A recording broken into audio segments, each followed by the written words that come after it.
So the first term is catfishing, and yes, I have heard about it. Actually, we kind of did this small prank on my friend where this guy friend of mine, like he made an account of a girl, like with all these pictures and followers and all these fake followers and stuff. And he requested one of my other guy friends. Glam Bottled. I think this has definitely happened to me when I was supposed to meet someone and then they gave a last minute excuse saying that something's come up, I won't be able to make it.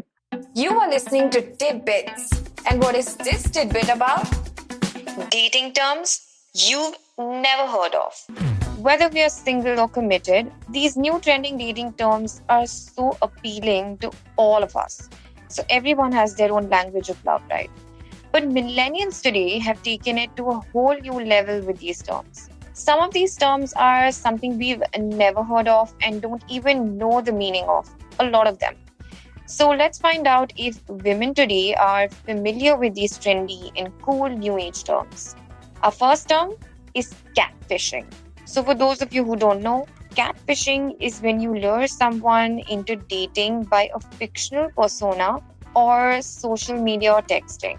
I would basically call it being a fraudster. I mean, you're not being your true self. Anyway, let's find out what these girls have to say.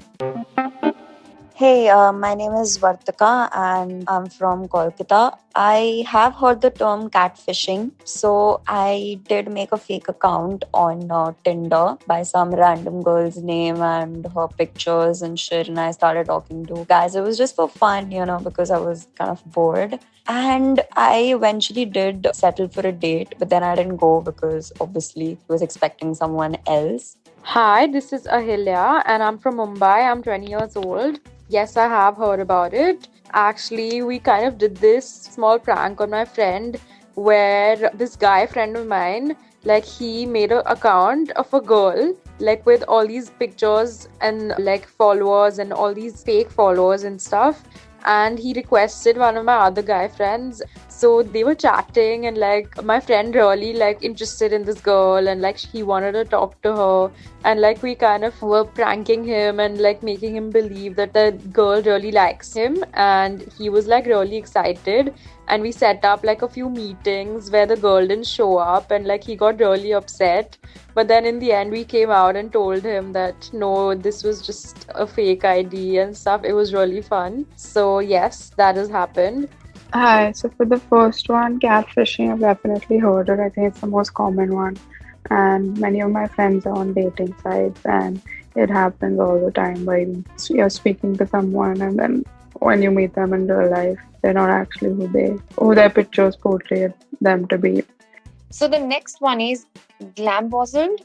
I hope I'm pronouncing it right. So it is when you glam up yourself only to be cancelled on at the last minute. You've been glam bottled.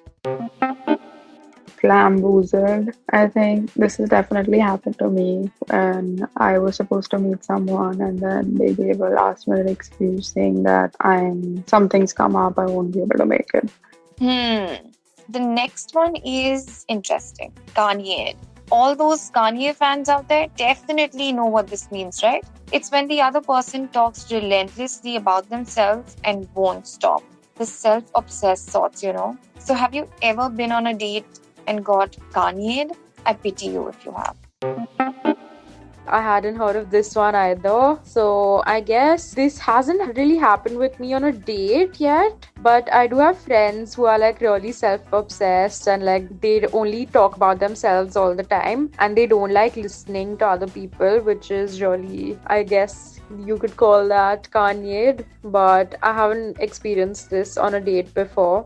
Garniered, or I don't know how do you even pronunciate that, but yes, I have had a date where the person was so self-obsessed and like narcissistic. The only thing he could possibly think of talking about is what he likes, what he dislikes, and what he's accomplished in life. And eventually it got so boring, and I did not even meet that person afterwards because it just makes the dates so boring. Like, I'm not here to talk about what you've accomplished and what you've done in your life. Like, literally not interested.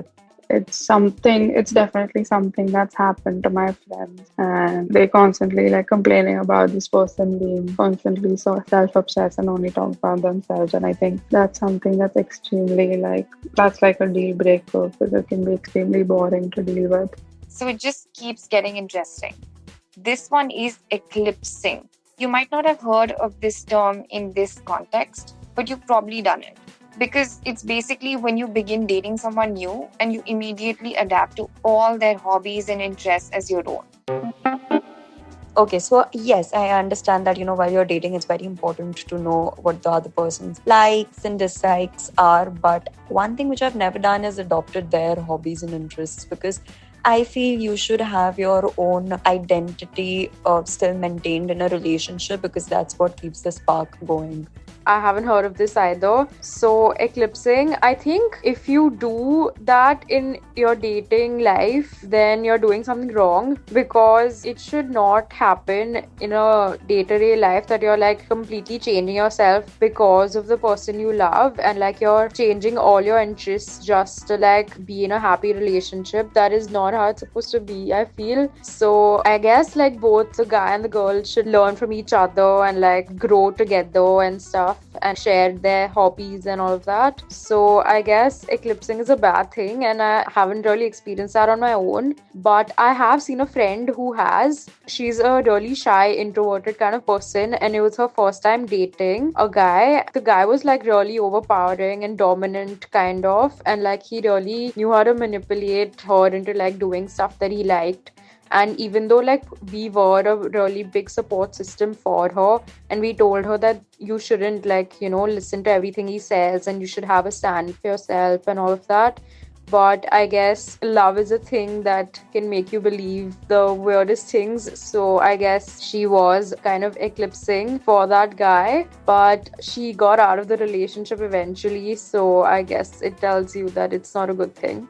I think this is something that's happened to me when I was dating. I feel like when I'm always trying to like capture what the other person is feeling, like what their hobbies are. Like, for example, it can be anything as simple as just watching a particular show and trying to watch it together, but sometimes might not be something you enjoy. So yeah, I think it's important to stand your own ground when it comes to that.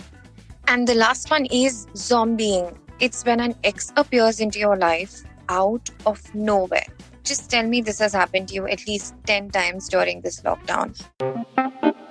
I guess that hasn't really happened to me, but this friend of mine, she had like blocked her ex on like all of her social media handles, and suddenly I think she made peace with it that she can get over it and stuff, so she unblocked him. But they hadn't followed each other, but suddenly like she got this DM once of by her ex, who apparently stalked her through fake accounts all this while, and she had no idea that he kept track of her and her pictures and stories and everything. And he messaged her that it's surprising that you unblocked me, and like he suddenly appeared out of nowhere into her life. So yeah, that was weird. Basically, he was a really big stalker, and she blocked him back, so that was scary though.